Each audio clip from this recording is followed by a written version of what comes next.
raise your standards. What does that mean? What does that mean? That sounds so boring and dumb. It means that all of us in life have things we want. We don't get what we want. We get what we have to have. Everyone in the world has a list of things they think they should do. I should lose weight. I should work out. I should spend more time with my kids. I should work harder. I should. And then you know what? People don't do their shoulds and they get mad at themselves. What changes people is when your should becomes a must. When suddenly the thing you said should happen has to happen. That's when human beings change. Because somewhere when we make this click, when we make something a must, we attach ourselves to it. It becomes part of our identity.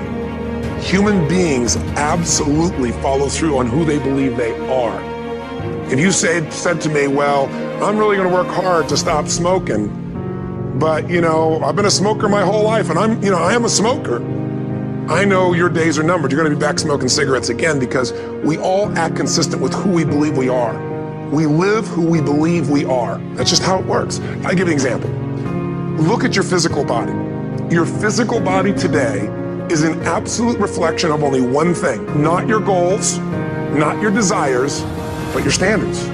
If your standard is you're an athlete, then there's a certain amount of strength, a muscle tone, and energy that's available in your body on a regular basis, because that's who you are. And so you do whatever is necessary to maintain that identity.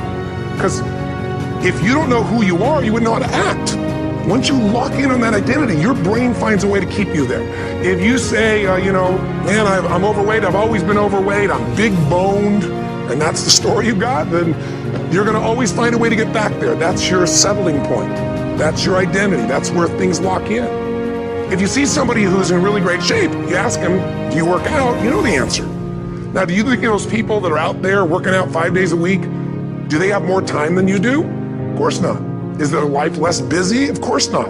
It's just a must for them. They must work out that way, and they've made that turn, their life changed. So I'm not saying you have to work out 5 days a week. I'm just saying whatever you really want, wants don't get met consistently. Standards do. Have you ever done this? Have you ever told yourself you're raising your standard? Okay, I'm gonna go make this happen. I'm gonna go make this much money. I'm gonna transform my body, whatever it is. And then you don't have strong enough reasons and you don't follow through. It's because you didn't back up your standards with what makes those standards real, and that's rituals. Rituals define us. See, all the results in your life are coming from your rituals. They start with a standard and then have rituals that follow it up. Like, for example, if you're overweight, you and I both know you got a different ritual than if you're physically fit. All the little stuff, that's where success comes from. If you look at somebody who's really successful and you think, wow, I mean, they're so amazing, they're such a genius, you gotta dig underneath and you gotta remember something. People are rewarded in public for what they've practiced for years in private. Look at the best in the world in anything. Tiger Woods, what's his vision? To win golf tournaments? No, to be the best that ever lived. That's his goal, that's his vision. But here's what's interesting, he backs it up with rituals. If you just have a vision and you don't have the rituals, stop lying to yourself. I bet you have some rituals in your life right now you've been doing for years, even though some of them don't serve you. I'm just saying, wake yourself up. Getting things is not gonna make you happy. It doesn't matter what you get, doesn't matter whether it be money or opportunity, all those things might excite you for the moment. So the secret to real happiness is progress. Progress equals happiness, and if we can make progress on a regular basis, we feel alive. And that's why at the beginning of the year we get this thing like, okay, I can have this fresh start, I can really do what my soul desires, I can expand, I can grow, I can improve, I can change. Or maybe better than change, I can progress. If you want a new year and a new life, you don't need to start on January 1st. Start today, start with this little video. And just begin to see what happens and see how easy it is to just do a few little rituals. Don't do them all, just do 2 or 3 new things. And you know what happens? You'll get momentum. Because once you discipline yourself in one area of your life, you feel yourself doing it in other areas as well. There's always 2 pains in life.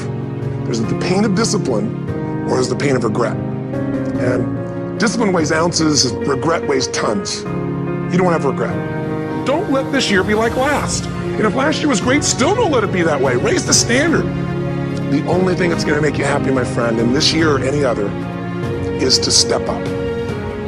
Because once you do that, you have something you can give other people, whether it be your kids or your friends or your family. And ultimately, that's what life's about.